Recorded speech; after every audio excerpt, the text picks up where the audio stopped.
ನಮ್ಮ ಕರ್ನಾಟಕದ ಕನ್ನಡ ಭಾಷೆ ಒಂಥರ ಸ್ವರ್ಗ ಹೋಗ್ತಾ ಇರೋದು, ಬೇರೆಯವ್ರ ಭಾಷೆ ನಿನ್ ತರ ಬಾತ್ಕೊಳ್ತಾ ಇರೋದು. ನಮ್ಮ ಕನ್ನಡ ಜನನ ಬೆಂಗಳೂರಿಗೆ ಹೋಗಿ ನೋಡು, ಎಲ್ಲ ಗುಡಿಸಲಲ್ಲಿ ಬದುಕ್ತಾ ಇದ್ದಾರೆ. ಬೇರೆ ಭಾಷೆಯವರು ಬಂಗ್ಲೆಯಲ್ಲಿ ಬದುಕ್ತಾ ಇದ್ದಾರೆ ಕಣೋ. ಏನ್ ಮಾಡಕ್ಕಾಗತ್ತೆ? ಏನು ಮಾಡಕ್ಕಾಗಲ್ಲ. ನಮ್ಮ ನಾಳ್ದವ್ರು ನಮ್ ದೇಶನ ಮಾರ್ಬಿಟ್ಟು ನಮ್ಮನ್ನು ಸೇರಿ ಮಾರ್ಬಿಟ್ರು. ಈಗ ನಮ್ ಕನ್ನಡಿಗರಿಗೆ ಉಳಿದಿರೋದೇನು ಗೊತ್ತಾ? ಒಂದ್ ಅರಸೀಕೆರೆ, ಒಂದು ತುರುವೇಕೆರೆ, ಇನ್ನೊಂದು ಮಾವಿನಕೆರೆ, ಇನ್ನೊಂದು ಕೆರೆ ಕೆಂಪಾಂಬುದಿ ಕೆರೆ. ಸಾಕಮ್ಮ. ಬೇಕಮ್ಮ ಬೇಕಮ್ಮ ಬೇಕಮ್ಮ. ಮೊನ್ನೆ ನಾನು ಬೆಂಗಳೂರಿಗೆ ಹೋಗಿದ್ದೆ. ಬೆಂಗಳೂರಿಗೆ ಹೋಗಿ ಕನ್ನಡಿಗರು ಕನ್ನಡಿಗರು ಕನ್ನಡಿಗರು ಅಂತ ದುರ್ಬಿನ್ ಹಾಕಿ ಹುಡುಕ್ದೆ.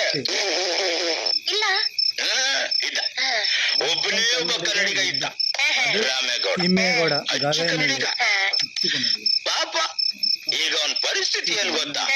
ಈ ಕಡೆ ತಿರುಗಿ ಅಪ್ಪ ಕನ್ನಡ ಅಂದ್ರೆ ಅವನು ಎನ್ನಡ ಎನ್ನಡ ಎನ್ನಡ ಅಂತ ಹೇಳ್ತಿದ್ಯಾ ಅಂದ್ರೆ, ಎನ್ನಡ ಅಂದ್ರೆ ನಮ್ ಭಾಷೆಯಲ್ಲಿ ಏನು ಅಂತ ಅರ್ಥ ಅಂತಾನೆ. ಈ ಕಡೆ ತಿರುಗಿ ಅಪ್ಪ ಕನ್ನಡ ಅಂದ್ರೆ ಯಕಡ ಯಕಡ ಅಂದ್ರೆ ಅವನ ಭಾಷೆಯಲ್ಲಿ ಎಲ್ಲಿ ಅಂತ. ಈಗ ಅರ್ಥ ಆಯ್ತಲ್ಲ, ಎಲ್ಲಿ ಅಂತ ಹೇಳಿದ್ರೆ ಅವ್ನು